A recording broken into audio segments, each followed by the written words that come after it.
Então, boa tarde a todos. Com muita alegria, a gente recebe todos vocês hoje aqui para ouvir Renate Miller falando sobre as emoções. Então, Renate Miller é a fundadora do Pathwork aqui na região sul do Brasil. Ela é psicóloga, é helper sênior e consteladora sistêmica. Então, a gente vai ouvi-la hoje à tarde no projeto de lives que a gente tem aqui na nossa regional.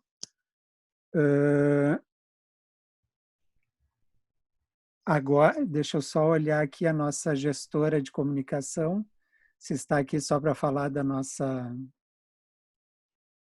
Tu abre o teu som, Adri? Não consegui ouvi-la. Também a gente pode deixar a Adri para o final falando desse projeto das lives. Então, vamos passar a palavra para a Renate. Por favor, Renate. E a Amanda para colocar toda a parte do vídeo aí. Isso, obrigado. Então, muito boa tarde. Já dei boa tarde para muita gente, mas agora oficialmente quero agradecer o convite da Associação Pathwork do Rio Grande do Sul e Santa Catarina, na pessoa do Alexandre como presidente. Obrigada. Obrigada pela presença de todos vocês da comunidade do Pathwork, que a gente é muito bom caminhar junto com todos vocês. Para quem não é e que me segue, muito bom estar com vocês aqui também. E para quem está chegando, também muito bem-vindo. Quero agradecer a Amanda, que é a minha parceira, que está aqui junto comigo também, me dando suporte para essa live. E ao Guia do Pathwork, que possa nos acompanhar nessa jornada, né? Eu espero que eu possa, de alguma forma, contribuir um pouco com vocês para aquilo que, para mim, quando eu aprendi, fez sentido e que eu acho que pode ser bom para todos nós, né? Então, para falar de emoções, emoções que são o motor da nossa vida, né? É muito importante que primeiro a gente sinta essas emoções, né? Então, além do mundo externo que nos engolfa muitas vezes, nós temos um mundo interno riquíssimo e muito carente de ser ouvido, de ser percebido, de ser sentido por todos nós. Então, eu queria iniciar com uns minutinhos que a gente possa ir um pouquinho para dentro, tá? Então, eu vou convidar vocês a ficarem numa posição bem confortável, mas com a coluna ereta, os pés bem plantados no chão. Se possível, fecha os teus olhos, se não, fica num olhar a 45 graus, para que nada do movimento externo possa chamar a tua atenção.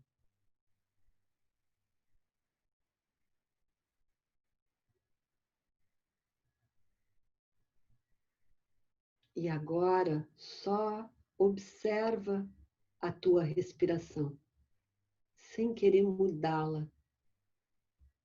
Observa como está aí o ar que entra, o ar que sai.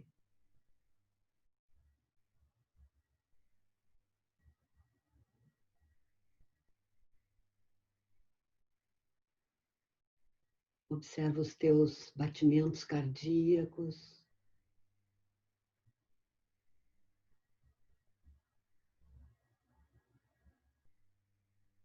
As sensações físicas.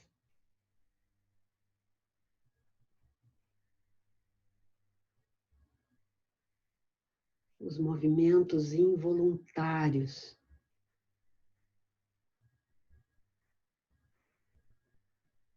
Que sem que tu tenhas qualquer controle sobre eles, eles estão aí.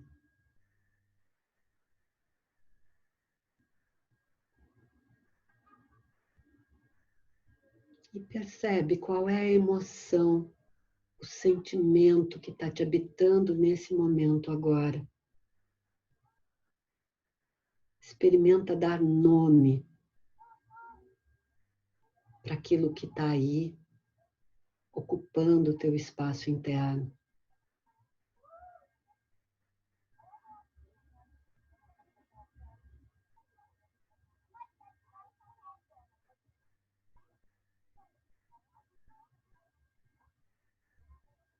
E à medida que tu vais respirando com consciência, vai cada vez observando mais o que o teu corpo te conta.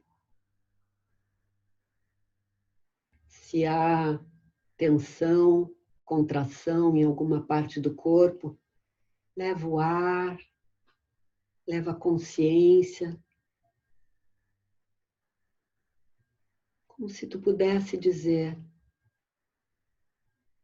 eu estou aqui, eu te vejo. E observa o que acontece.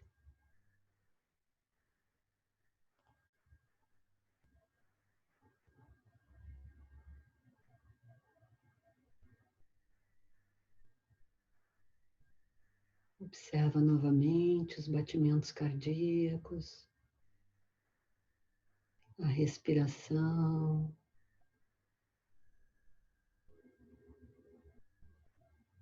Vê se algo mudou do que tu estavas percebendo no início e agora.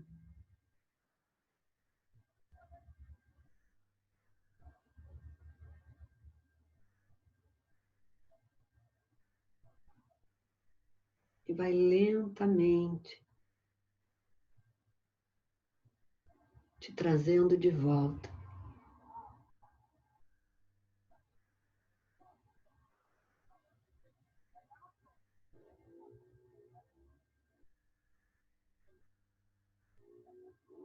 Umedecendo os lábios, conectando com o teu corpo, abrindo os olhos.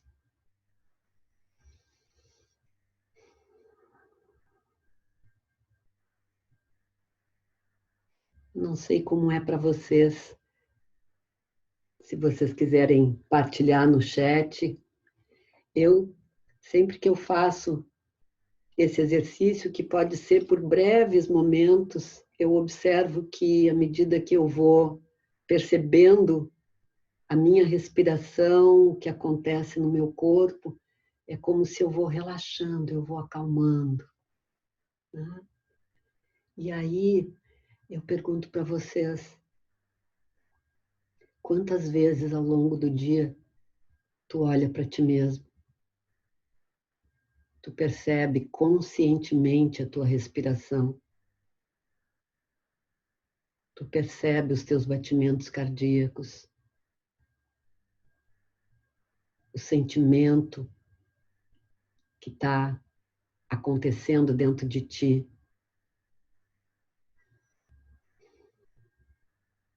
Infelizmente, eu acho que nós somos as pessoas que mais esquecemos de nós mesmos. O autoabandono tem sido cada vez mais frequente. E a demanda, a chamada para o mundo externo, para o fazer, para o realizar, para ter sucesso, por alcançar os objetivos, por satisfazer as necessidades das pessoas que nós amamos ou da sociedade, né? Nesse mundo de redes sociais, nós estamos sendo convidados, e mais do que convidados, obrigados a ter que ser feliz. Parece que esse compromisso em ser feliz está nos tornando mais infelizes, não é verdade? Então, esse é um ponto muito importante, porque quanto mais nós nos afastamos de nós mesmos, quanto menos nós percebemos as nossas emoções, menos vida vai acontecendo. E, segundo dados da Organização Mundial da Saúde, o Brasil é campeão na América Latina de quadros de depressão, gente. Nós temos 11,5 milhões de pessoas sofrendo de depressão no Brasil. No mundo, 355 milhões de pessoas sofrem de depressão. E dessas, 5 milhões se suicidam. A OMS tem se preocupado com o crescente número de pessoas com quadros de ansiedade e síndrome do pânico. Então, esses são dados que a gente precisa ter consciência, porque a depressão, por exemplo, começa com o embotamento das emoções. Nós vamos encolhendo dentro de nós, nós vamos reprimindo, né? E isso faz com que nós nos fechemos para a vida. Então, olhar para isso. Emoção é vida. Então, vamos olhar um pouquinho o que significa a emoção, né? O que o Aurélio e a ciência nos conta. Eu vou pedir para a Amanda colocar o slide do significado das emoções. Então, um conjunto de respostas químicas e neurais, reações instintivas baseadas nas memórias emocionais que produzem uma reação química fisiológica a cada vez que ocorre uma modificação do meio. Vamos parar um pouquinho aqui e entender um pouquinho mais como é isso, né? Um conjunto de respostas químicas e neurais. Então, nós estamos falando de algo que está no nosso cérebro, né? Que são reações instintivas, vêm da parte instintiva e racional do nosso cérebro, baseada em memórias emocionais. Fiquem atentos com isso. Memórias emocionais que produzem uma reação química fisiológica. Então, dependendo do que o meio está nos trazendo, nós vamos ter uma reação que é completamente involuntária, que não temos controle sobre ela, né? Mas ela emerge, ela brota, do tipo batimentos cardíacos acelerados, respiração ofegante. Vai depender do tipo de emoção, nós vamos ter esse comportamento fisiológico, corpo tremendo, sudorese. Se eu fico envergonhada, eu posso ruborizar, né? Então, é o corpo em ação a partir dessas reações fisiológicas que foi uma resposta ao meio, né? E essa emoção, ela vai exigir uma ação concreta para se adaptar a essa mudança. Cada emoção determina o próximo passo e, portanto, o nosso futuro. Que forte isso, né? Cada emoção determina o próximo passo e o nosso futuro. Então, eu estava me lembrando, né? Eu acho que a grande maioria de vocês deve ir com alguma frequência ao supermercado. Uma das raras saídas que eu faço durante a semana é ir ao supermercado, né? Então, vamos imaginar que a gente está ali, naquele lugar velho conhecido, fazendo compras, vamos lá para aquela parte de legumes, verduras, e eu estou ali escolhendo a fruta, e de repente eu sinto o calor de algo próximo a mim e uma outra mão quase encostando na minha. Observem a sensação, imaginem a cena. nesse momento, meu corpo se encolhe e vai para o lado. O que acontece? Parece que supermercado virou um lugar ameaçador em épocas de pandemia, não é verdade? Parece que é como se a gente estivesse na selva ou numa rua escura e alguém estivesse com uma arma apontada para nós. Então, dependendo das circunstâncias, nós vamos reagir, né, de alguma forma. E essa reação, ela é instintiva, ela é irracional, né? Então, para alguns, dá um salto para o lado. Outros paralisam. E outros podem ter uma reação do tipo, só um pouquinho, dá para afastar? Nós estamos em isolamento social, lembra? Às vezes até situações que a gente pode depois se envergonhar da atitude. Mas o instinto fala mais alto e a gente não tem como controlar isso, né? E o sentimento? Onde é que ele entra nisso? Então vamos ver o que conta sobre sentimento? Pode passar? É uma resposta à emoção e diz respeito a como a pessoa se sente diante daquela emoção.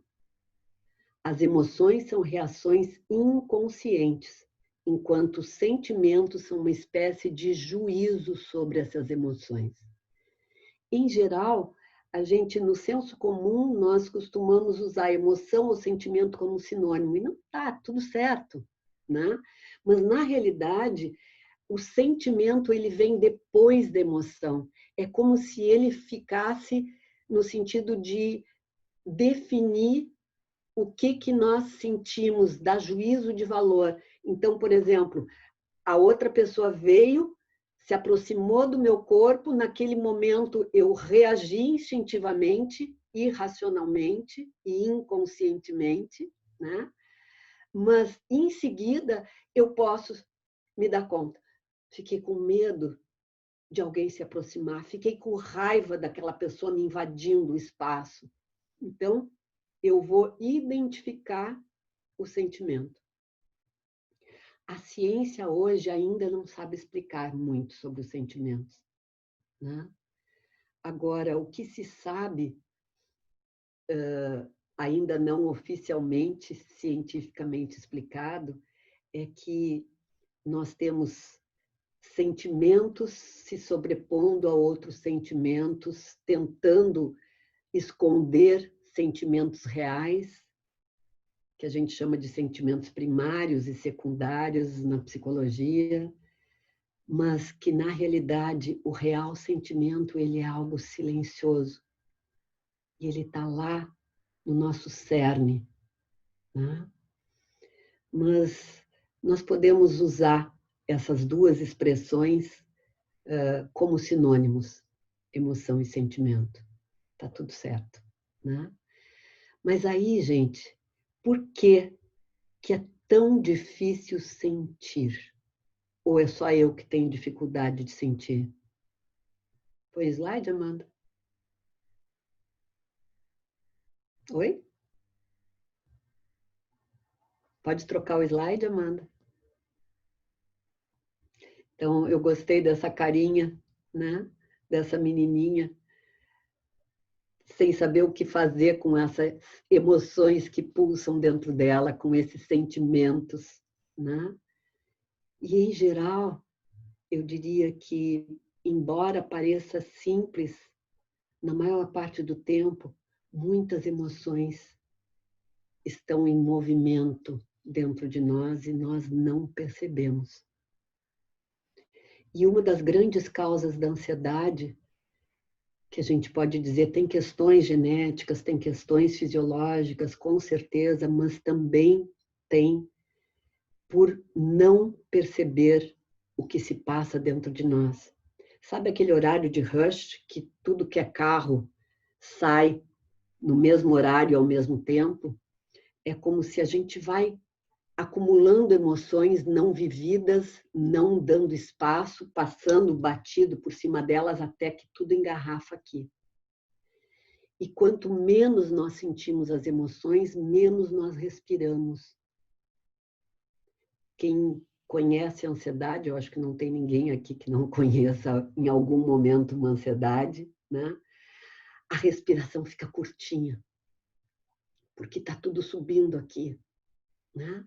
Então, se nós começarmos a fazer pequenos movimentos, não precisa ser...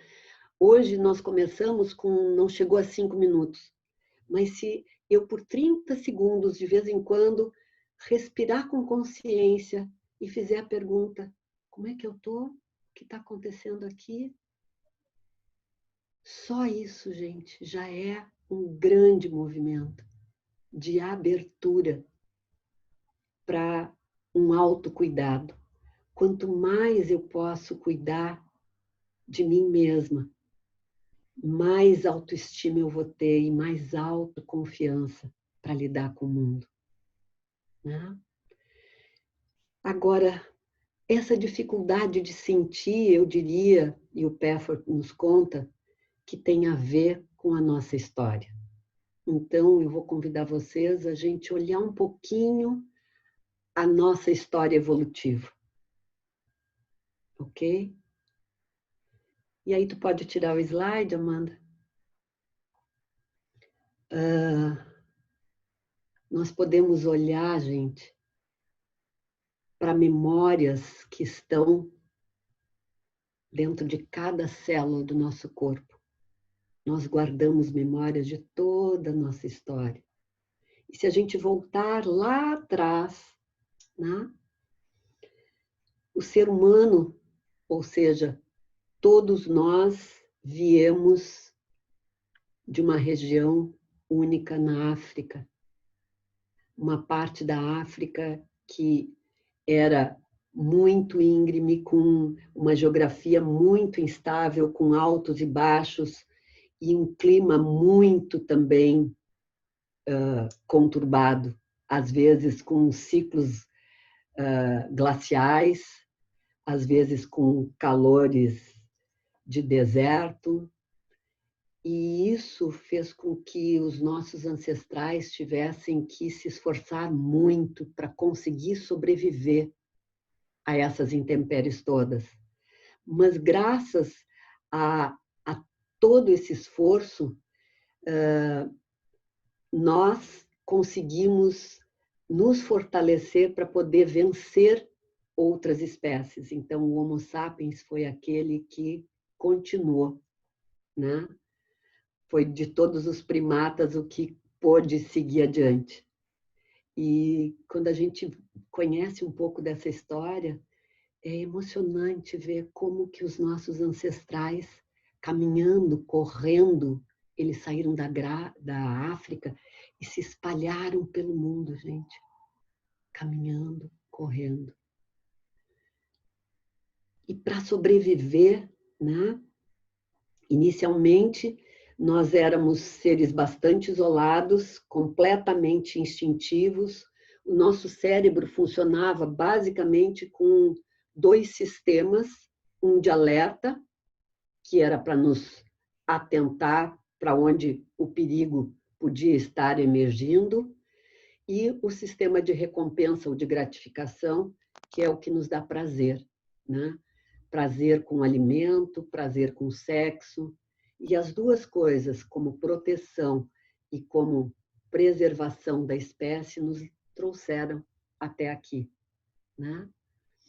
Mas à medida que a gente foi evoluindo, nós sentimos necessidade de estar mais próximos de outros grupos, muito também por sobrevivência, para poder estarmos mais fortalecidos, para poder vencer outros no nosso caminho.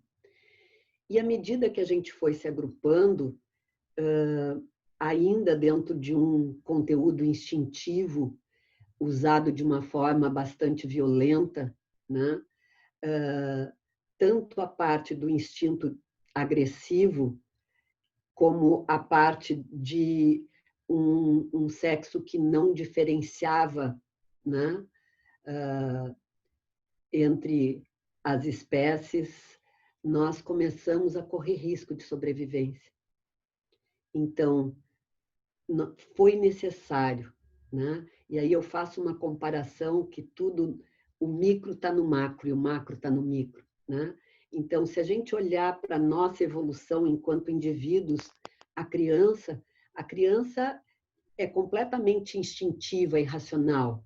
Ela segue o impulso, né? E ela precisa de um adulto que a cuide para que ela tenha limites, para que ela se proteja, para que ela não faça nada de errado em prejuízo de si própria ou de outros, né? Se nós olharmos no macro, a nossa humanidade precisou de uma autoridade também que a contivesse, né? E essa autoridade foi o clero, foi a igreja, que representou o papel do pai e da mãe para a grande sociedade humana, né? Com isso, os 10 mandamentos, o tabu do incesto, nos contiveram, né? Sexo só para reprodução, uma série de coisas que não matarás, não adulterás, né? Para que a gente pudesse se manter enquanto espécie. E, ao mesmo tempo que isso foi acontecendo, também a ciência começou a tomar corpo.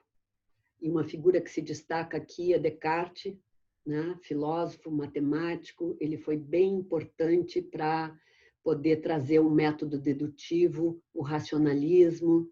Então, a ciência foi crescendo e também foi limitando, né? Nos adequando, né? Então, o que foi necessário? De uma era que a gente pode chamar infantil, de instintos e prazer acima de tudo, nós fomos migrando para uma era de racionalidade. E para que a gente pudesse segurar, né, os nossos impulsos, nós precisamos reprimir as nossas emoções, reprimir a parte instintiva de nós mesmos, né? E fomos criando manuais de boas maneiras, como eu digo. Cada família tem o seu manual, ele é bem grande, só que é virtual, a gente não enxerga, não está escrito, mas está implícito, né? Então, a gente, muito cedo, a criança começa a fazer leitura do que é bom, do que não é, do que eu posso, do que eu não posso, o que eu vou fazer para agradar, né? E a gente vai começando a se moldar para que nós possamos atender aquilo que nós achamos que o outro espera de nós. E a gente começa a substituir amor por aprovação. E cada vez mais nos moldando a uma autoimagem idealizada, que é o termo que o Pathwork usa, para sermos aceitos, para pertencermos. Então, começa com a família, isso vai se estendendo para o ambiente de trabalho, para os amigos, e nós vamos colocando um frame, né? Uma moldura, e como a vida vai se complexando, né? No início, nós precisamos, o nosso compromisso é só estudar, passar de ano, depois nós temos que escolher uma profissão, nós temos que produzir para sobreviver, nós temos que constituir família. Então, daqui a pouco, nós precisamos ser mãe, esposa, dona de casa, colega, amiga, e tudo isso nos exige, não é que o outro nos exige, dentro de nós há uma exigência de seguir dentro disso, até que daqui a pouco nós nos sentimos como que numa camisa de força. E em algum momento da nossa vida nós entramos em crise.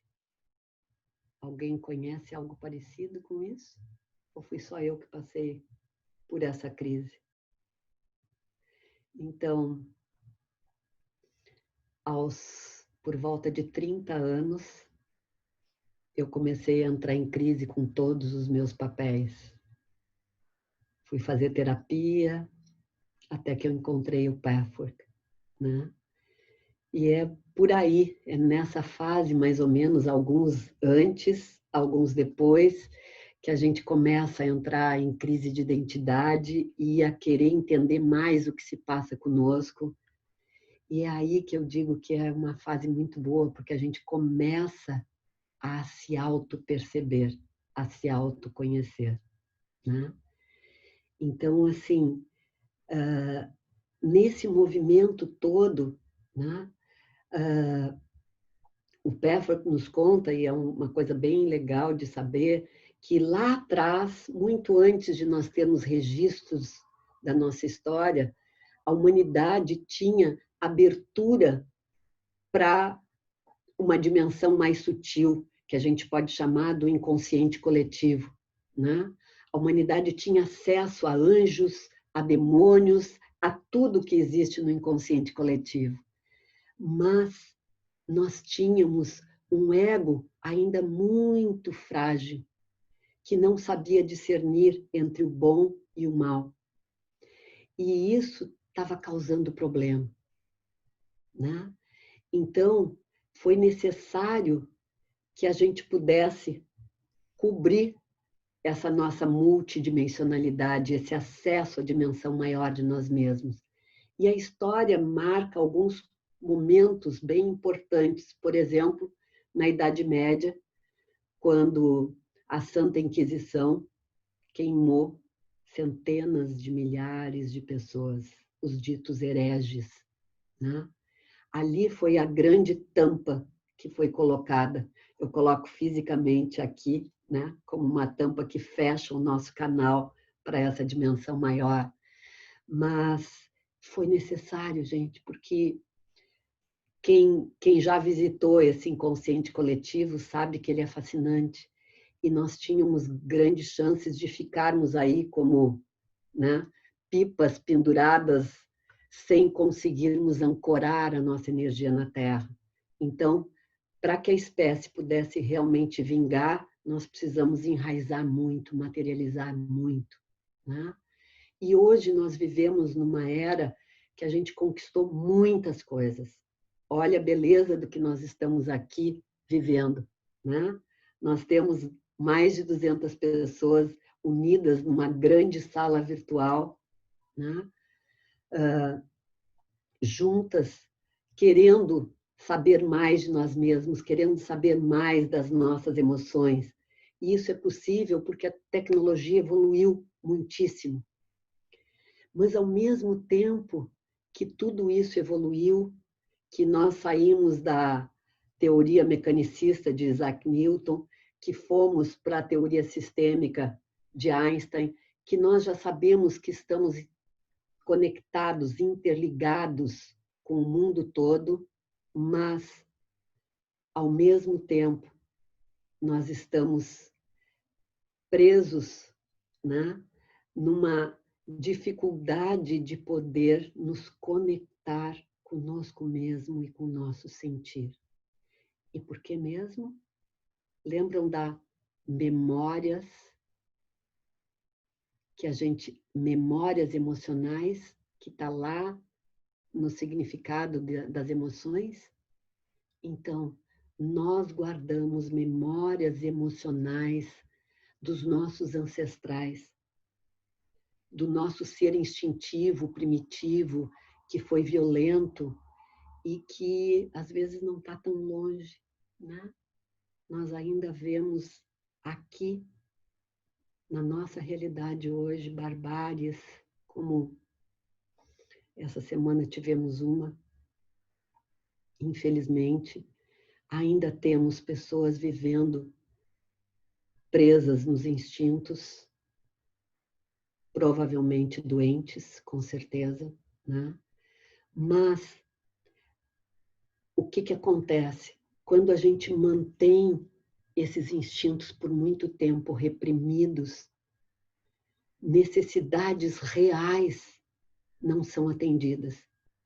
E aí, por uma questão de sobrevivência, nós substituímos necessidades reais por falsas necessidades. Falsas necessidades que vão buscar recursos artificiais para atender essas demandas. E aí nós entramos numa compulsão. Por quê? Porque esses recursos artificiais, eles são efêmeros. Rapidamente eles se escoam. E aí eu preciso de mais, mais, mais. Então hoje, gente, nós vivemos uma sociedade compulsiva.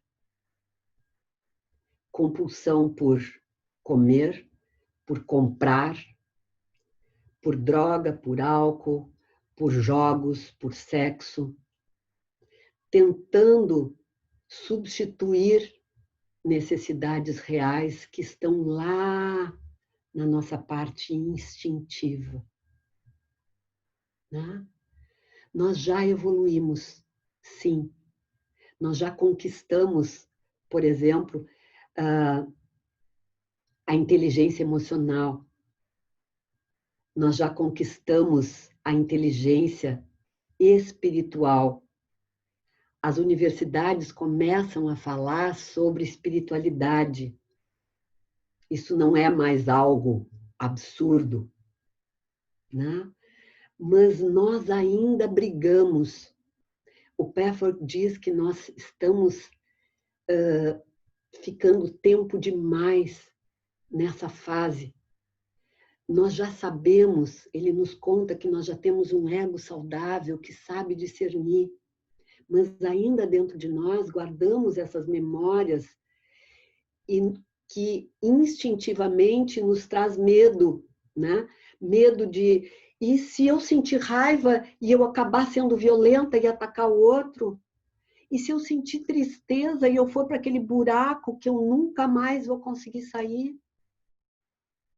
E se eu sentir amor e eu quiser me grudar na pessoa com medo de perder esse amor? Então, o medo da inadequação, o medo de não fazermos as coisas certas, faz com que a gente siga reprimindo e siga embotando e adoecendo. Né? Então, eu vou pedir para a Amanda botar o slide para a gente poder ver um pouquinho o quanto nós ainda lutamos. Pode colocar o slide, Amanda? Nós ainda lutamos entre emoção e razão. Né? Então, de um lado, nós temos a consciência infantil da criança que quer prazer a qualquer custo. Ela é impulsiva, ela é irracional, ela segue os instintos e ela quer prazer agora. Ela não mede as consequências. De outro lado, nós temos a razão, embasada numa consciência moral, numa consciência social, né?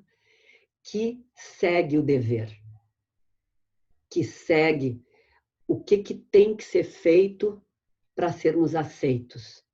Né? Então, ela segue uma moral externa, reprimindo aquilo que não é considerado adequado.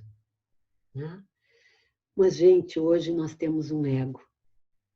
E para algumas filosofias que dizem que o ego tem que ser eliminado, eu diria, dentro da psicologia, dentro do Pafford, o ego é fundamental. É com o ego que nós pensamos, que nós discriminamos o que é bom, o que não é, que nós decidimos e agimos. Só que muitas vezes a gente fica preso num ego negativo. Sem nos darmos conta, nós ficamos presos ao passado, a coisas do passado que já não fazem mais sentido, né? E aí nós ficamos presos em um desses polos. Então, vejam, ou eu me identifico com a criança que quer porque quer. Então, vou trazer um exemplo bem do nosso momento, né, pandêmico, onde, por exemplo, quantos de vocês devem estar em alguns momentos dizendo: eu quero sair de casa, né? Então, tem uma criança dentro de nós que diz, eu quero ir passear, eu quero ir para a praia, eu quero ir para a serra. Eu já estou desde março. Quantos dias? 150, 160 dias enfurnados, né? Então, tem uma parte de nós que quer sair correndo. E uma outra que diz, como assim?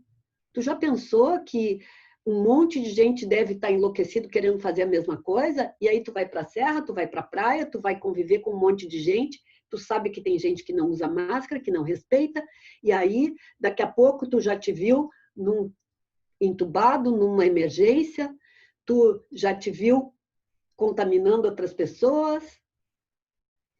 Isso é um exemplo que pode ser banal, mas de um conflito que mora, que pode estar dentro de nós em pequenas coisas do dia a dia.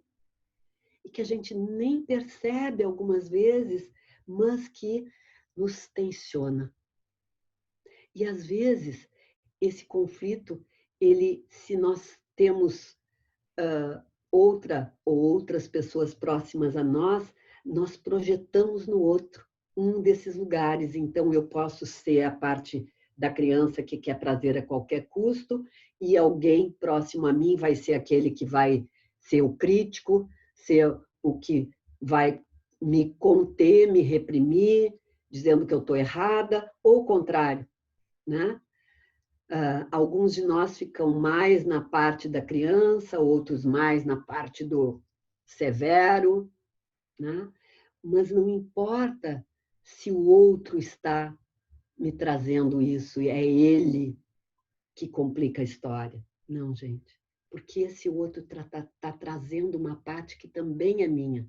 Eu não digo que não seja do outro também, mas se eu olhar para esse conflito dentro de mim, porque o conflito que está dentro está fora, né?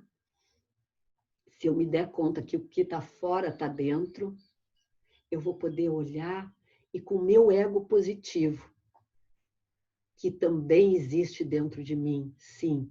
Esse ego positivo, uma característica fundamental dele é que ele está no presente, no agora. E ele, gente, é um excelente mediador para nós podermos administrar essa e aquela parte dentro de nós, ou fora de nós, mas que está dentro de nós. E um dado bem importante para quem não sabe, à medida que nós fomos expandindo a consciência, graças a ancestrais nossos e a nós que estamos aqui querendo nos trabalhar e querendo ser melhores, né? Nós evoluímos e aquela tampa que nos cobria, que não permitia que a gente tivesse acesso a essa dimensão maior de nós mesmos, já foi tirada. Nós voltamos a ter acesso a essa multidimensionalidade.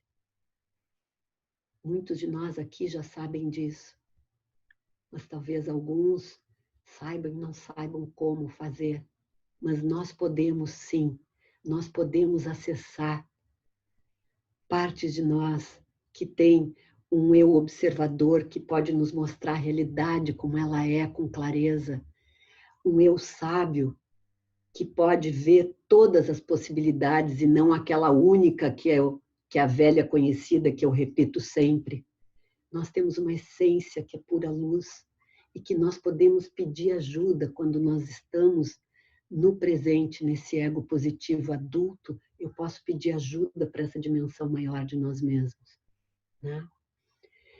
E vejam o que a mim me encanta, porque eu não sou o tipo de pessoa que é São Tomé, precisa provar, né? Para ver, eu tenho que ver para comprovar. Para mim, se me tocou como verdade, eu não duvido daquilo, né? Mas eu tenho muito prazer em saber que a ciência está chegando onde eu já senti dentro de mim que era verdade. Então, eu quero contar para vocês um fato que me deixou muito contente. Foi ano passado, eu fui para assistir na PUC uma palestra e acabei assistindo, além dessa, uma outra que me surpreendeu. E quando eu vi o título, eu fiz uma foto e eu vou mostrar para você a foto desse slide, dessa palestra, que inclusive o Alexandre estava junto comigo nela. Pode mostrar, Amanda? Olhem o título da palestra. A neurociência voltando às origens do homem. O primitivo pode nos levar mais longe.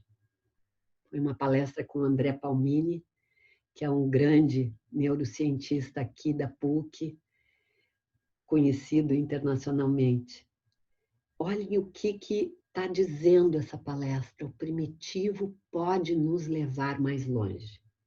E ele contou que eles fizeram uma pesquisa com pessoas que ficavam com o cérebro sendo monitorado, aquele monte de fiozinho e imagens, podendo hoje, é riquíssimo, né, o que a gente consegue através de imagens. Eles controlavam exatamente que áreas do cérebro estavam sendo ativadas.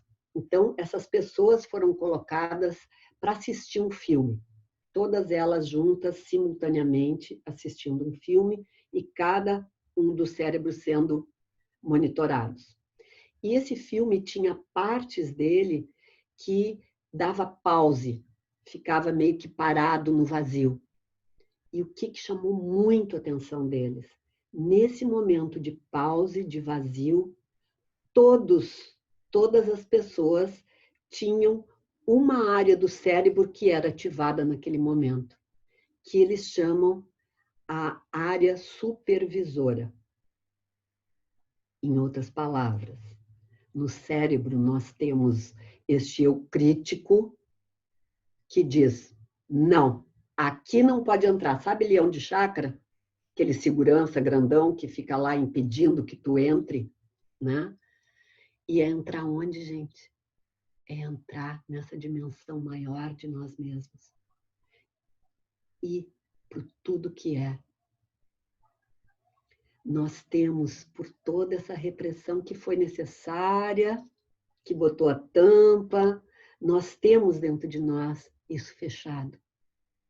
Só que essa parte primitiva é ela que está nessa dimensão de totalidade do nosso ser. E o que eles descobriram? Eles voltaram lá para as pesquisas dos anos 60, onde muitos psiquiatras e médicos começaram a pesquisar sobre o LSD.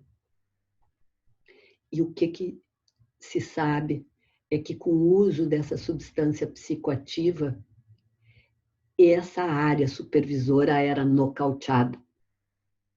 Botava a dormir o leão de chácara, o segurança. E aí as pessoas têm acesso a essa dimensão maior. Uma vez eu vi um documentário muito interessante de estudiosos dessa época, e um deles, ele ficou, eu diria assim,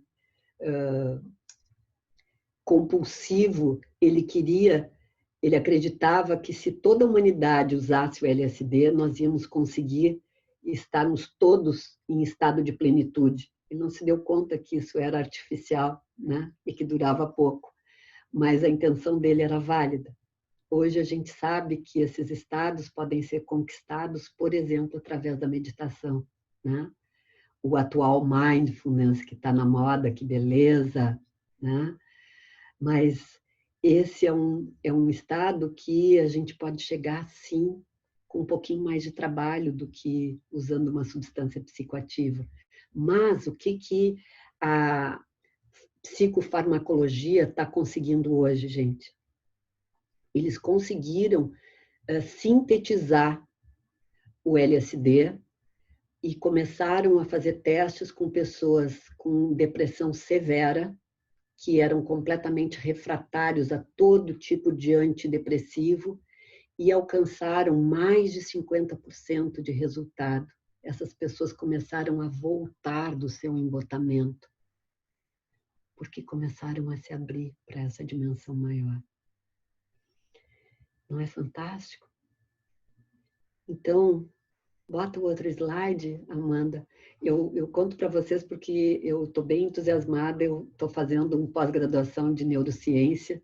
Hoje, o Palmini é meu professor, nesse curso, e uma fala dele, que é da neurociência, diz: o comportamento humano envolve sempre um vetor resultante de emoção e razão. Então, voltando aí, o que o nosso cérebro nos conta, tá? Que a emoção está aqui, gente, numa parte do cérebro lá de trás, que a gente pode chamar de uma área subcortical, que é igual a todos os mamíferos. Tá?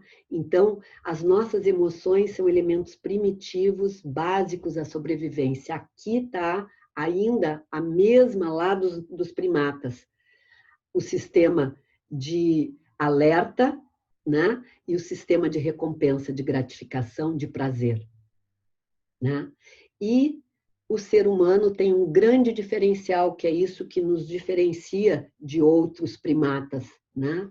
Nós passamos a ter uma área no cérebro que só nós temos, que é o córtex, casca, que fica sobre essa outra parte. Né? E é essa parte que tem elementos cognitivos sofisticados, que foram esculpidos por esses anos todos de existência, pela nossa cultura, pelas experiências de vida e pela genética. Né? Então, nós fomos capazes de ter a linguagem, a cognição, que nos permitiu tudo isso. Né? Então, vejam, aqui em cima está a parte, digamos, que tem a capacidade de discernir sobre um ato, né? Que consequência ele vai ter. Então, nós temos dentro de nós essas duas partes que estão ali. Só que o que acontece, gente? A parte aqui de trás, ela tem milhões de anos de existência. E essa outra aqui tem milhares de anos de existência. Ela é muito mais jovem, né? Só que essa com milhões de anos, ela foi reprimida. Então, ela está... O que é reprimido não deixa de existir, está lá vivo, mas na sua primitividade. Né? Então, nós precisamos, aos poucos, com a ajuda desta parte aqui e do nosso ego positivo e adulto, começar a trazer essa outra parte de volta. Trazer aquela parte que a gente odeia, né? E que cada família, gente, é muito importante a gente poder olhar. Nós somos fruto de um sistema, além da nossa parte genética, né? Nós fomos criados dentro de um contexto. E tem famílias que, por exemplo, dentro da sua cultura, nós temos que estar sempre muito bem. Sempre felizes, sempre animados, nada de baixo astral, a pandemia vai passar, isso vai ser ótimo, nós estamos crescendo muito com isso, né? E aí a gente nega toda a outra parte. Né? Já tem outros que dizem muito riso, pouco siso. Quem ri na sexta chora no domingo. Vocês já ouviram? É só na minha família que teve esse ditado. Então, esses ditados, essas coisas, às vezes elas mostram bem o tipo de leis, né, sistêmicas que estão ali. Então, pessoas que só cuidam do número de mortos da pandemia, né, que só se preocupam com a parte difícil e não veem todo o crescimento. Né? Tem pessoas que dizem: na minha família não há permissão para raiva. Especialmente as mulheres. Essas têm que ser suaves, doces e gentis. Então, observa como é a tua família. Que regras tem o teu manual de boas maneiras? O que tu não deixa sair para fora?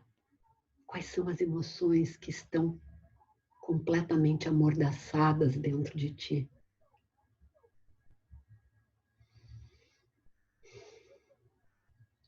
Então, gente, nós evoluímos. Né? Nós já temos a inteligência emocional, que é a união de duas inteligências, a intrapsíquica e a interpsíquica, né? Capacidade de autoconhecimento. Quanto mais eu conheço de mim mesma, mais eu vou poder conhecer do outro. E, gente, não existe possibilidade, se eu não estou em contato comigo, eu não vou estar em contato com o outro. O que nós temos feito são sensações de contato que vão se perdendo, né? Porque a gente se afasta de nós mesmos. Então, um dos pontos que a ciência está bombando atualmente, né? Que é altamente inovador, é a epigenética. E a epigenética diz hoje que nós não podemos mudar um gene, mas nós podemos mudar a expressão desse gene. E isso, como é que a gente faz? A gente faz essa mudança com educação. Pode colocar, Amanda, o slide? O slide da... Então, André Palmini nos diz que cada experiência de uma criança pode fortalecer mais ou menos esse processo cortical, modular e modular comportamentos. Então, vejam, e aqui eu quero chamar uma atenção muito especial para algo que eu, por exemplo, não sabia. O nosso cérebro que avançou, que cresceu, né? Muito mais comparado a outros primatas, se nós tivéssemos nascido com o cérebro pronto, a nossa cabeça não ia conseguir passar pelo quadril da nossa mãe. Então, nós nascemos sem essa parte cortical. Ela vai evoluindo, ela vai crescendo à medida que nós vamos crescendo. E ela vai se tornar madura só a partir dos 21, 25 anos. Aí eu entendi por que fala maior idade aos 21 anos. Né? E a lei responsabiliza a pessoa depois. Por quê, gente? Porque, como eu disse, é essa parte que tem a capacidade de discernir. A criança, o adolescente, ele é impulsivo, ele é dramático, né? Porque ele está lá com todos os seus instintos para fora, mas ele tem pouca capacidade de discernimento, de medir consequências dos seus atos. Nós temos um nível muito alto atualmente. A OMS está nos contando que a segunda causa de morte entre 15 e 19 anos de idade é o suicídio, gente. Porque o jovem se desespera com facilidade. A menina, o menino terminou o namoro e ele quer morrer. E eles podem ter impulsos que não têm volta. Então, nós precisamos estar presente. Um adulto precisa conter a criança, conter o adolescente. Eles ainda não sabem. E tem me preocupado muito, eu tenho visto na clínica, eu tenho visto nos grupos, muitos adultos delegando poder a crianças, a jovens, muitos por culpa, por não estarem presentes, muitos por quererem fazer o oposto dos pais. Os pais foram castradores, agora eles são muito amorosos, passam a ser escravos dos filhos. Mas, gente, criança, jovem que não tem limite pode se tornar adulto perverso. É bem importante que a gente observe isso, né? Nós podemos educar as nossas crianças em primeiro lugar. A nossa criança interna, aquela que quer porque quer prazer a qualquer custo, nós podemos, com o nosso ego positivo, facilitar isso, né? E mediar essa relação com a parte racional, não deixando de fazer, mas fazer com cuidado, e talvez algumas coisas até não fazer. E no momento em que a gente está conseguindo fazer isso, nós também vamos poder ajudar os nossos filhos, os nossos netos a fazerem isso, né? A sentir sim, mas indo construindo, modulando os comportamentos para que nós sejamos menos geradores de conflito e mais gerenciadores dos conflitos. Os conflitos vão sempre existir, eles fazem parte da nossa vida, eles nos ajudam a crescer, mas nós podemos ir adiante, tá? E é em cima disso que eu queria trazer para vocês as perguntas, como a Alê falou, podem colocar aí no chat, ele vai selecionar. E eu queria propor para vocês agora um exercício, né? Esse exercício é bastante simples, eu gosto muito dele porque ele não depende de ninguém mais a não ser nós mesmos. A gente faz individualmente, né? E é um exercício que a gente pode usar em qualquer circunstância onde nós nos sentirmos em conflito. Seja um conflito dentro de nós, uma dúvida do que fazer, né? Como um conflito com uma outra pessoa. Tudo bem? Fazermos isso? Pode tirar, Amanda, por favor, o slide. Então, eu vou explicar antes e depois eu vou conduzir passo a passo, tá bom? Então, nós vamos trabalhar com um conflito. Então, escolham algo que vocês estejam com dificuldade, que queiram uma resposta, uma dificuldade, como eu disse, pode ser com uma pessoa, não precisa ser a dificuldade da vida de vocês, né?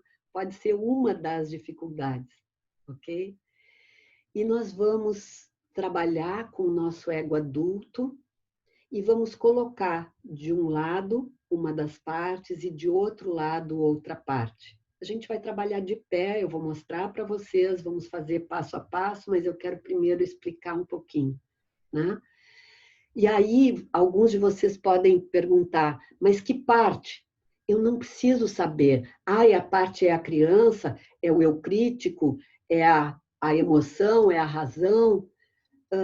Eu não tenho clareza qual é uma, qual é outra, mas eu deixo que as vozes de uma e que as vozes de outra brotem. E depois talvez eu consiga entender melhor, né? E aí a gente vai começar a aprender a ouvir mais essas partes de nós. Pode ser? Então, vou convidar vocês a levantar. Quem se sentir mais à vontade, que quiser fechar a sua câmera, feche, mas vocês vão estar todos só olhando para mim, né? Então, vamos de pé, imaginar que à nossa frente está esse conflito. Então, eu vou olhar como se tivesse uma tela à minha frente que vai me mostrar a situação de conflito que eu estou vivendo. Ok? E quando tu observa essa situação, observa o que acontece dentro de ti. Como estão os teus batimentos cardíacos quando tu olha para essa situação, como está a tua respiração. Observa o que o teu corpo sente.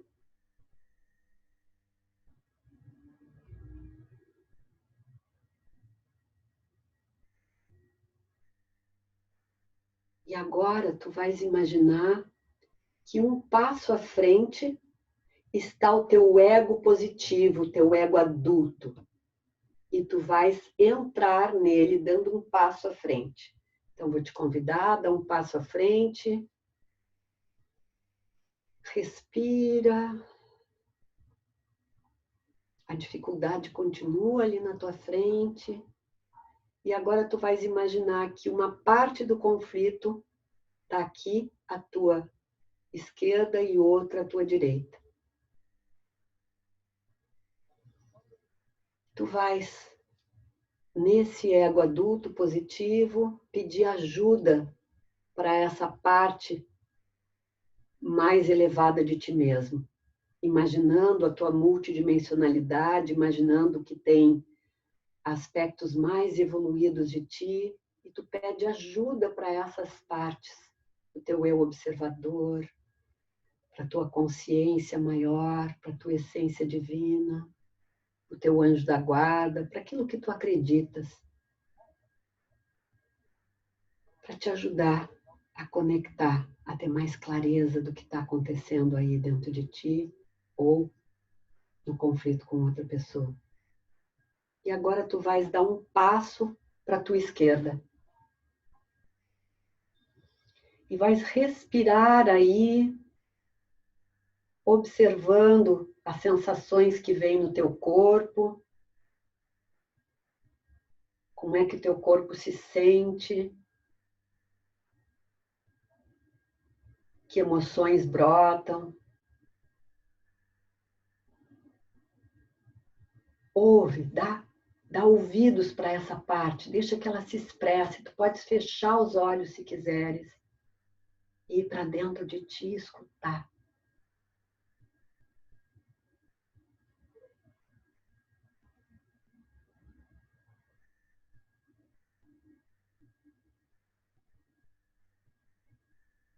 Toma um minutinho para estar aí.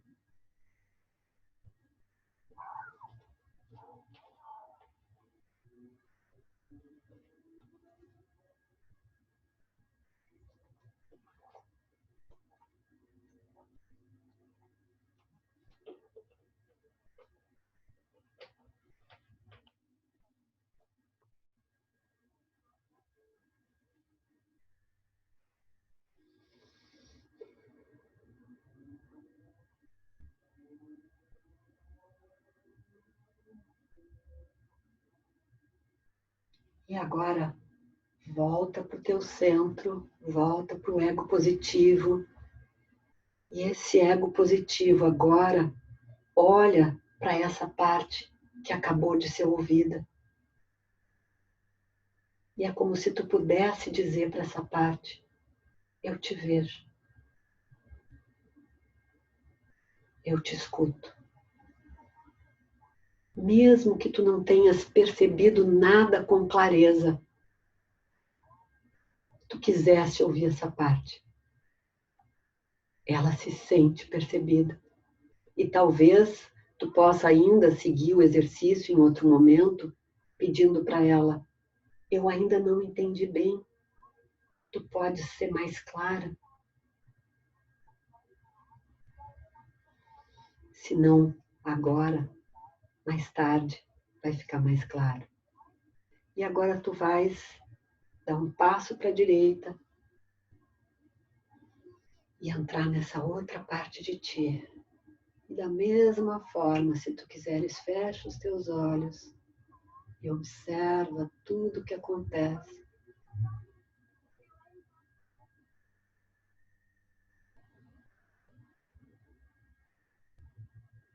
Dá espaço para ouvir, sentir, perceber.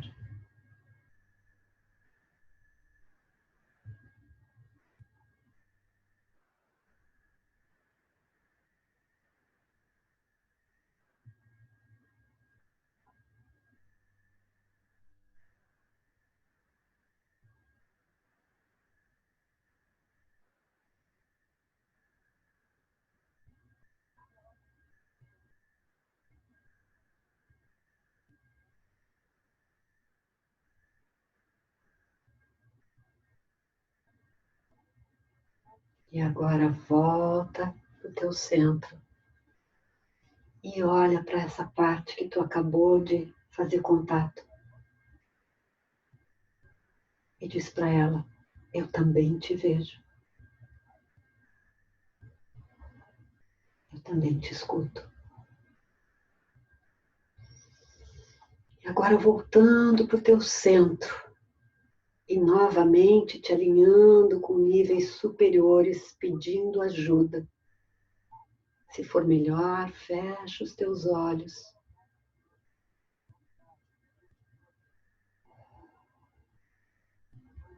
Vê se é possível dar a mão para essa parte de ti que está à tua esquerda, para a parte de ti que está à tua direita. As duas são importantes, as duas são necessárias, as duas querem o melhor para ti. E elas precisam ser ouvidas. E através do teu ego positivo, adulto, se tu não souberes ainda como fazer para conciliar, para mediar essas duas partes, tu podes pedir ajuda. E eu te convido agora a voltar a olhar para esse conflito e a observar o que acontece dentro de ti quando olha. Vê se mudou alguma coisa.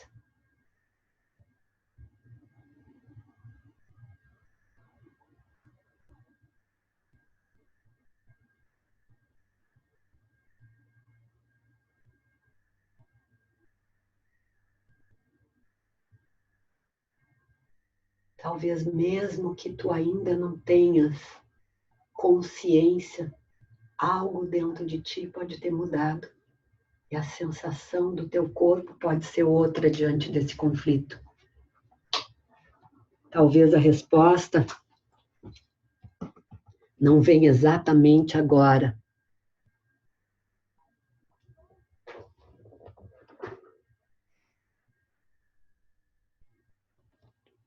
Venha mais tarde.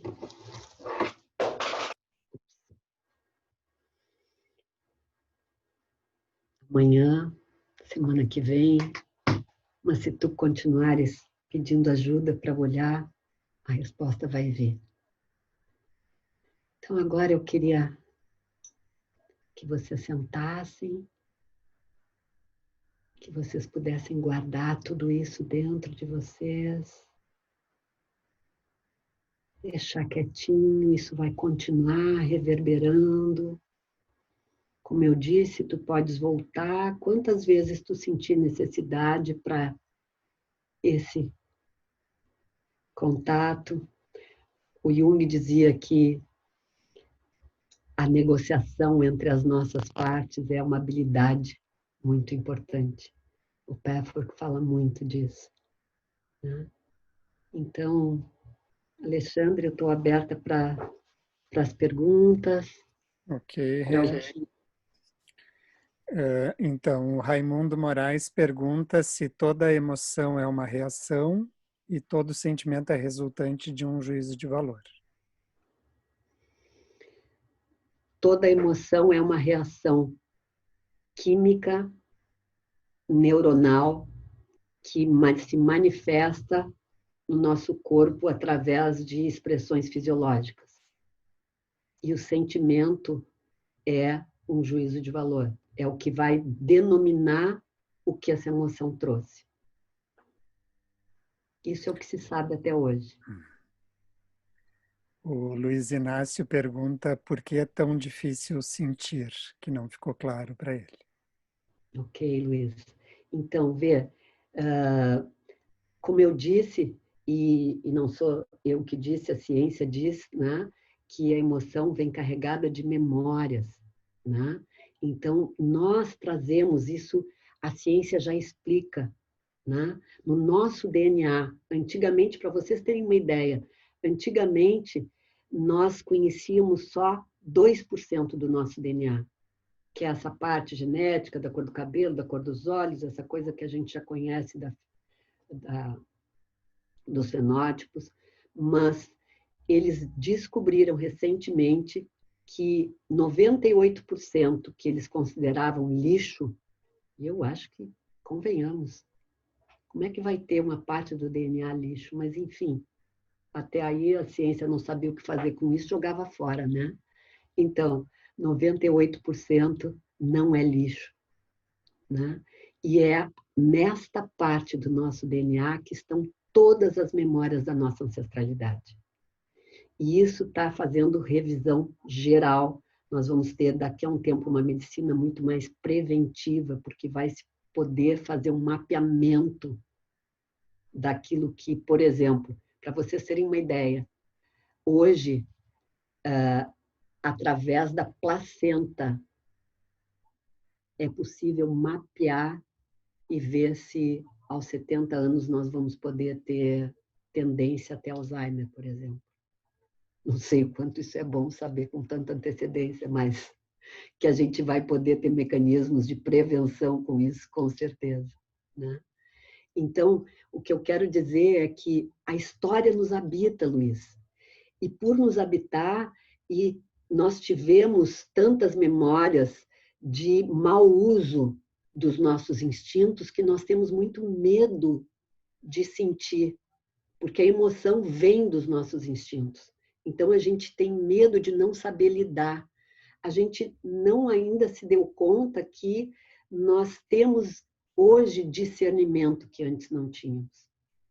E a gente vai precisar reeducar.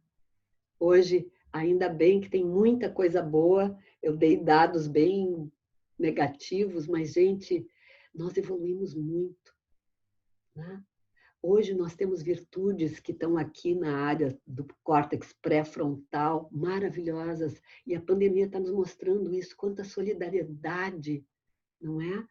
Quanta colaboração está acontecendo para a gente poder sobreviver a essa crise mundial. Né? Outra? E a Ingrid Oliveira diz que está curiosa para saber sobre a área e dimensão que não nos permitimos acessar, para tu falares um pouco mais sobre isso.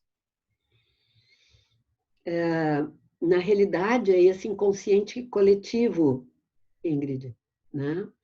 Esse inconsciente coletivo que, digamos assim, o nosso ego, ele nos limita, né?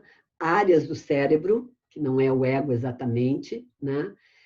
Como eu disse, eu usei a metáfora do leão de chácara, do segurança, né?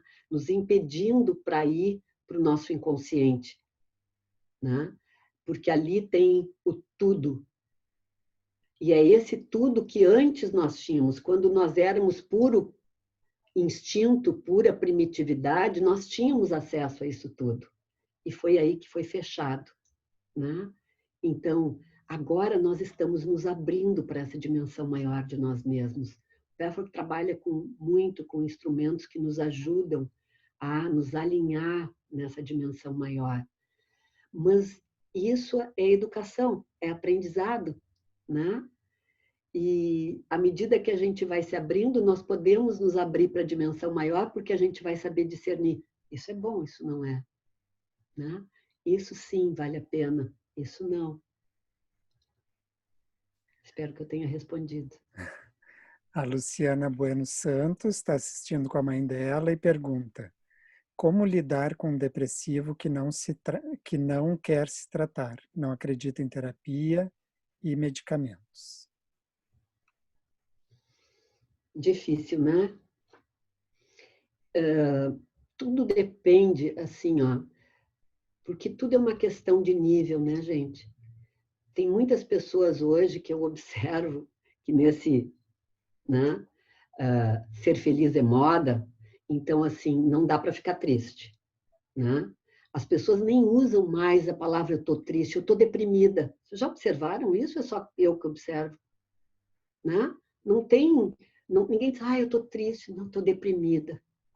Só que depressão é uma patologia. Tristeza é comum e necessária, nós precisamos de espaços de tristeza. Porque a tristeza, gente, uma boa lembrança aqui, ela é um aviso de que nós não estamos ouvindo os anseios da nossa alma. Eu posso ficar triste porque eu estou com saudade de alguém, porque, né? Mas muitas vezes eu estou triste sem nem saber por quê. E certamente é porque tem algo que eu não estou ouvindo, que a minha alma está pedindo.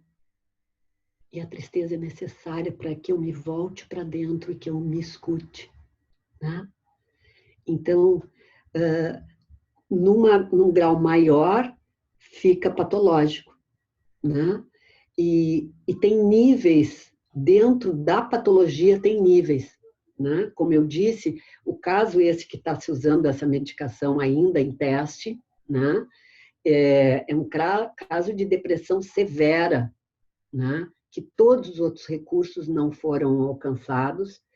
E então, uma pessoa que está deprimida num nível, digamos, pouco médio, talvez ela precise ficar pior para conseguir ser ajudada. Eu tenho às vezes é meio faca na bota, né? Mas eu tenho a teoria assim: criança e doente não tem querer. Então, quem está saudável, quem está no ego positivo, tem que ser muito firme com essas pessoas, né? Porque elas estão prejudicando não só a vida delas, elas estão prejudicando todo o entorno e elas precisam saber disso. Porque elas estão negando a vida, mas elas estão levando com elas outras pessoas também a irem em direção à morte. E a gente pode estar na morte em vida por muito tempo. Então, tem que ser firme, tem que ter dentro de ti uma certeza, essa pessoa precisa de ajuda. E quando eu sou firme, quando eu assumo o meu lugar de autoridade, eu sou ouvida. Pensa nisso. Obrigada.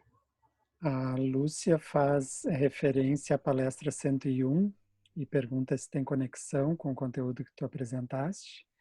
Total, a E, defesa, né, Lúcia? e como algumas pessoas perguntaram o que era o Petro, que eu acho que tu pode falar um pouquinho sobre o que é o Petro, que essas palestras, como por exemplo a 101. Então, Eva Pierracos foi uma pessoa comum, como todos nós, que não tinha nenhum talento especial, gostava de arte, de dançar, e de repente ela começou a entrar em estados expandidos, para não dizer alterados, de consciência, não sabia lidar com isso, brigou, reclamou, até que ela conseguiu ajuda de uma pessoa que a treinou para poder ser um canal, né? E graças a isso, Eva Pierracos recebeu como canal um, um ser que não se identificou e que passou a ser chamado como guia, né? Trazendo 258 palestras ou conferências sobre temas específicos, né, da nossa psique.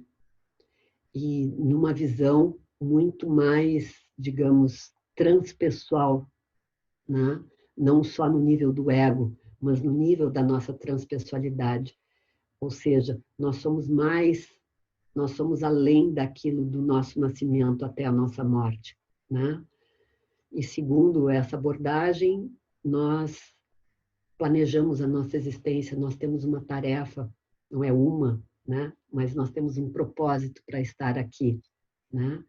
E eu diria que o grande propósito é a integração de opostos, como hoje a gente viu uma parte desses opostos, prazer e dever, né? Que nos habita. E o Patrick trabalha muito com essa dimensão, né? Física, mental, emocional e espiritual, e de uma forma muito vivencial. Então, por exemplo, hoje eu estou demonstrando como poderia ser um grupo, né, de estudos, onde a gente fala sobre um tema específico, traz uma palestra específica que as pessoas leem, e depois, ou antes, isso depende, a gente faz exercícios onde também se entra no nível emocional, no nível espiritual. Espiritual, quando eu digo, gente, para mim, espiritual é essa dimensão quando a gente conquista esse eixo do nosso ser, onde eu sei o que eu estou pensando, o que eu estou sentindo e o que eu estou fazendo. Eu tenho consciência disso, eu estou vivendo em plenitude o meu ser, né? E quando eu sei que eu sou mais do que esse pequeno ego e que eu posso fazer uso dessa minha multidimensionalidade, aí eu estou plena em todo o meu ser. Né? E nós temos muitos grupos, né, em todo o Brasil, trabalhando, estudando, se formando. Nós temos formações para facilitadores de grupo e também para helpers, que a gente chama, que seria muito atendimento individual, mas também para outras formas de utilização. É um caminho que nos leva a uma profundidade do nosso ser como eu não vi em nenhum outro. E assumir a autorresponsabilidade sobre aquilo que nós criamos na nossa vida. Nós perdemos muito tempo na autovitimação, quando nós somos co-criadores da nossa realidade. E ao assumir a nossa responsabilidade, nós podemos fazer diferente. Isso é o que eu acredito e que esse caminho me ensinou. Mais perguntas, Alexandre? Tem mais umas 4. A Tânia Aguerino pergunta se tu podes falar um pouco mais sobre a compulsão humana. Uhum. A compulsão é um deslocamento, né? Então, de uma energia que está aqui e que, de alguma forma, não teve permissão para expressar, eu desloco, né, para uma outra. Só que nesse deslocamento, que é aquilo que a gente falou de necessidade real, por exemplo, eu tenho uma necessidade real de sentir a raiva, a tristeza, a dor, mas por alguma razão eu não me permiti, eu reprimi isso. Né? Então, eu uso de prazeres, né, artificiais, que pode ser para não sentir a dor, a tristeza que me habita, eu como. Eu ponho uma camada sempre de comida para não conectar. Né? Ou eu compro. Por que é compulsão?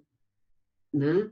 Porque eu vou ter que fazer o mesmo padrão muitas vezes, porque não está atendendo a real necessidade. Então, nunca vai ser suficiente. E eu acabo me viciando. Né? Essa parte do cérebro que fica ali querendo gratificação, querendo prazer, ela vai me pedir de novo, e de novo, e de novo. Né? E aí, como é que eu vou resistir àquele chocolate? Quem é chocolatra, por exemplo. Né? Como é que eu vou resistir? Então, se eu não puder olhar, né? Tem terapias que trabalham muito para que a gente possa usar de outro recurso, substituir, né? Por exemplo, o chocolate por uma fruta e começar a sentir prazer com isso. Né? Funciona, mas nós precisamos ir um pouquinho mais além e olhar para aquilo que realmente eu não estou me permitindo. É um nível mais profundo de dar espaço para aquele eu que ficou reprimido. Né? Aquela criança que foi castrada. E quando eu digo criança, eu estou falando porque muitas das coisas a gente castrou lá na infância. Né? Fomos castrados e continuamos nos castrando. Um dia foram os nossos pais que fizeram isso, depois passamos a ser nós mesmos, os nossos eus castradores. Né? Então, a gente precisa agora discernir sobre isso e poder começar a reeducar, né? Em pequenos movimentos. É possível. Sim? E a Luciana Soares também fala sobre a compulsão, da troca de vícios, como se fosse algo que ela não conseguisse se ouvir. Me parece que na tua resposta aqui já está contemplado também. É um trabalho que é bem de formiguinha, das coisas bem do dia a dia, viu, Luciana? É bem no nós pedirmos ajuda, estarmos atentos, lembrando, tem uma parte aqui que quer e tem uma outra, né? Então, essa outra vai precisar amorosamente mostrar para essa que, por exemplo, se eu ficar só comendo, eu vou ter consequências que depois eu não vou me gostar. né? Aí, se um dia eu consigo fazer de uma outra forma, eu bato palma para mim, eu mostro, viu como é possível?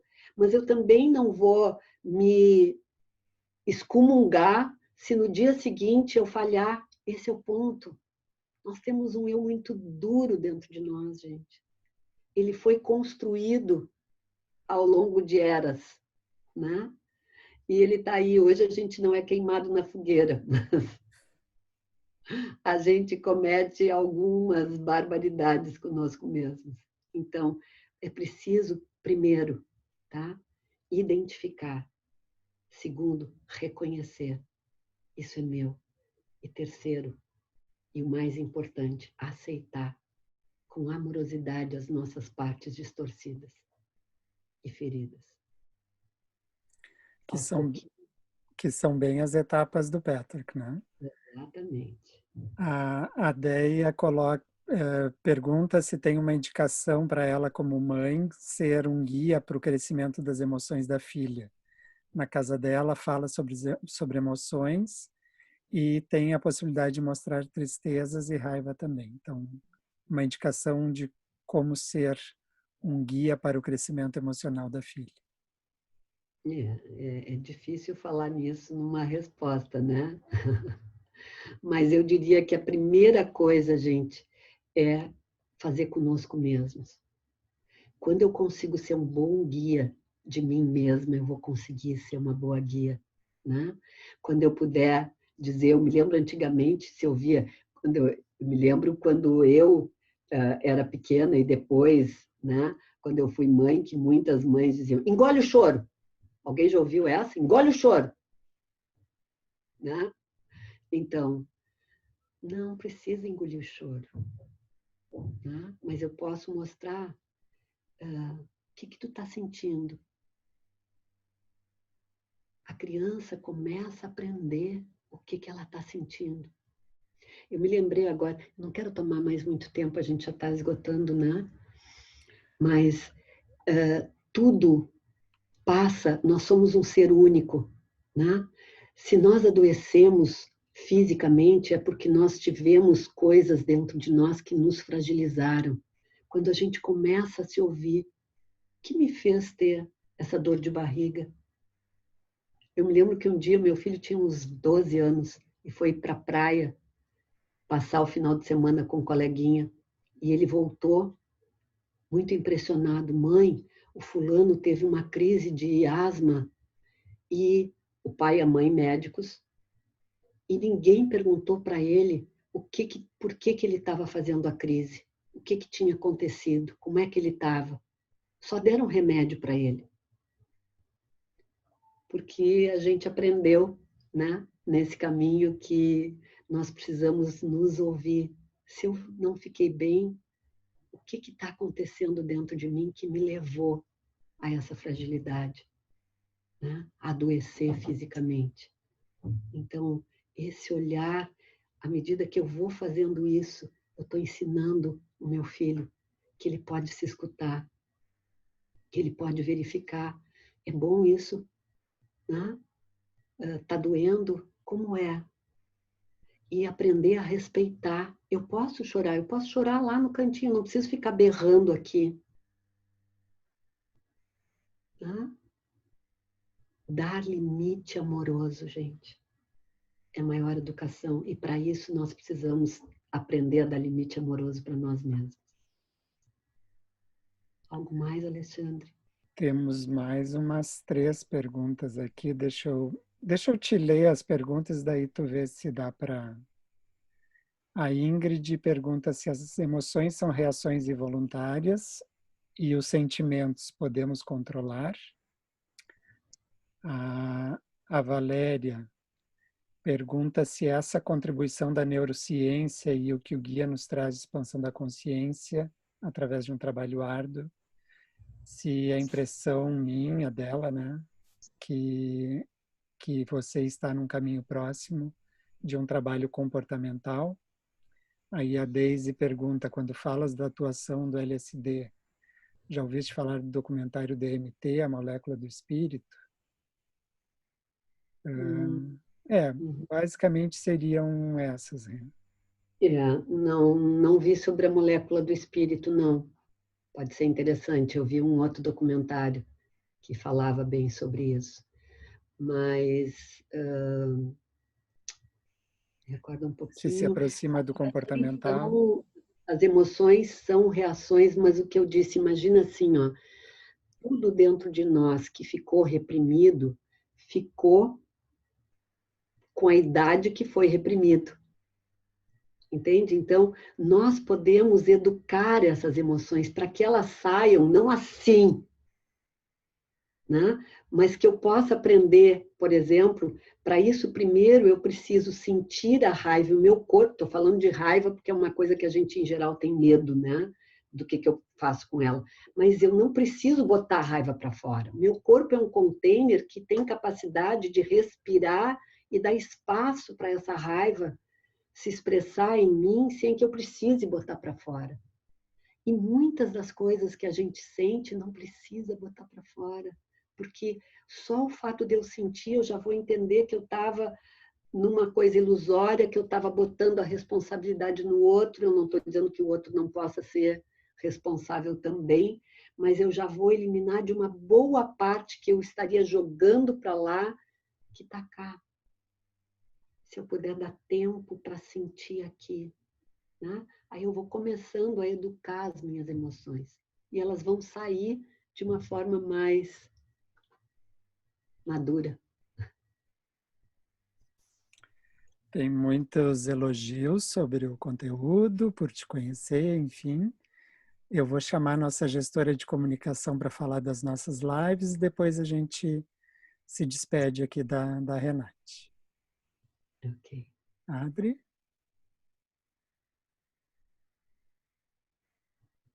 Eu acho que tem que habilitar o som aqui, peraí.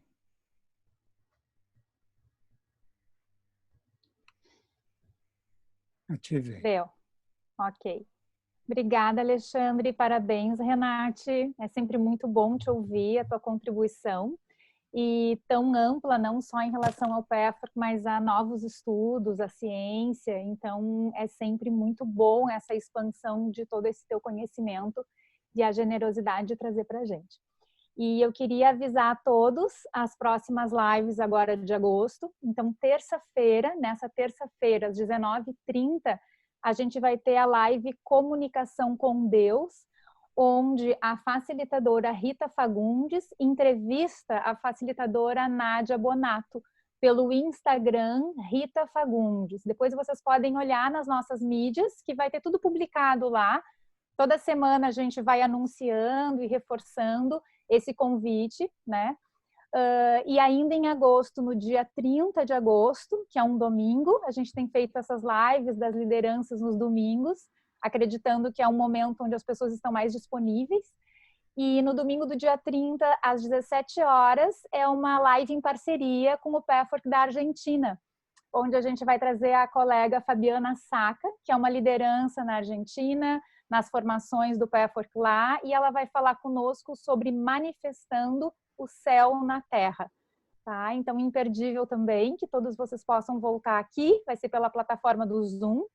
E depois, para setembro, a gente já tem 2 lives confirmadas. Uma no dia 13, domingo, às 5 da tarde. Essa live se chama Da Prisão da Culpa à Liberdade do Perdão, com a Lúcia Rosa, que é uma helper e coordenadora de PPTP da fase 2 da Regional do Distrito Federal. Então, uma colega e uma grande amiga aqui do PEFORC Sul, e ela vai estar contribuindo conosco em setembro, no dia 13. E no dia 20 de setembro, domingo às 18 horas, eu e a colega Solange Vinck vamos falar para vocês sobre a chave para o seu belo problema.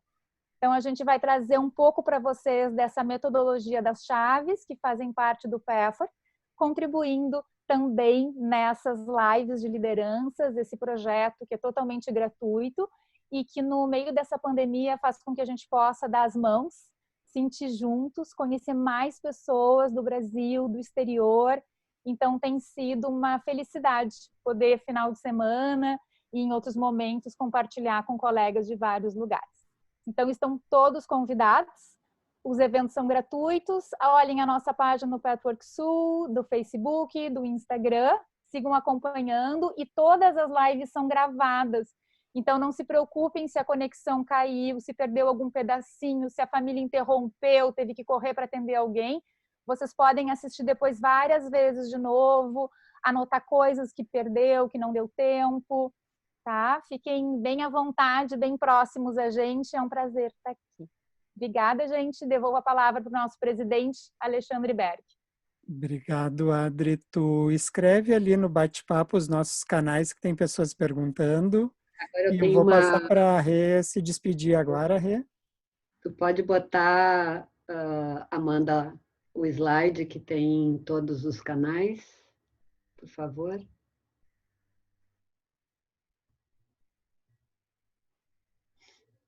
Então, gente, o último slide. Isso, isso. Aí está toda os nossos contatos do Pathwork Sul,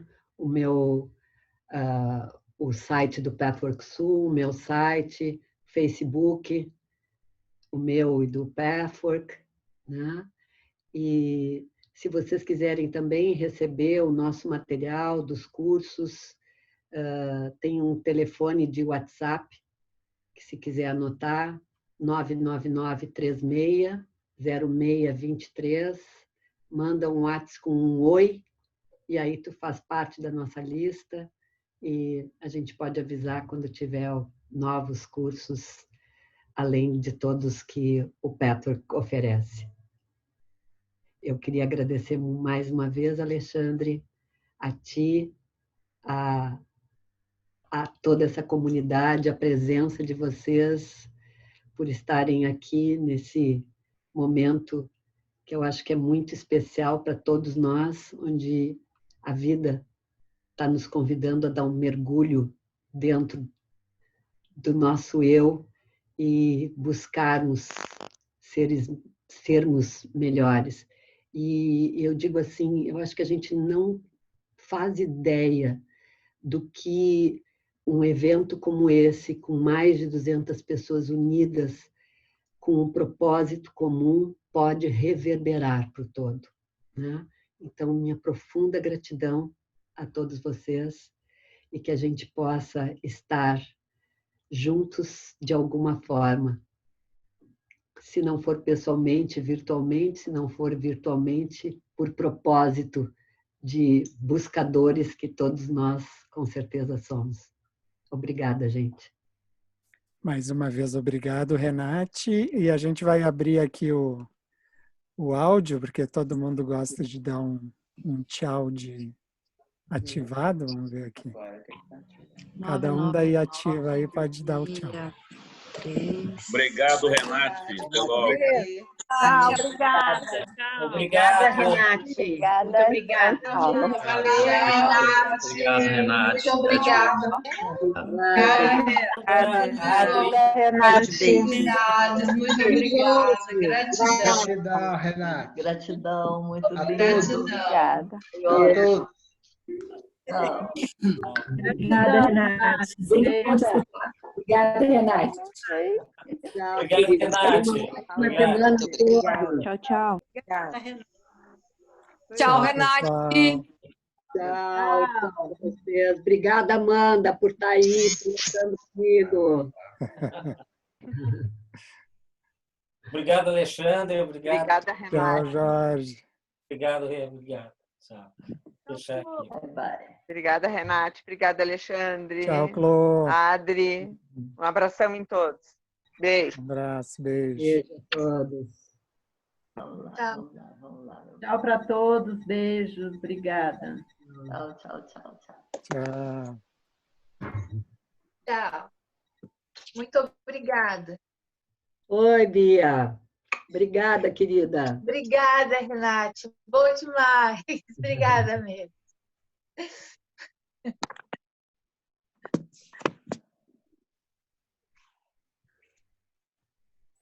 Então tá, né? Então, Acho que a Amanda está de anfitriã aí. Tu encerra, Amanda? Tá, Tchau, querido. Beijos. Tchau. Tchau.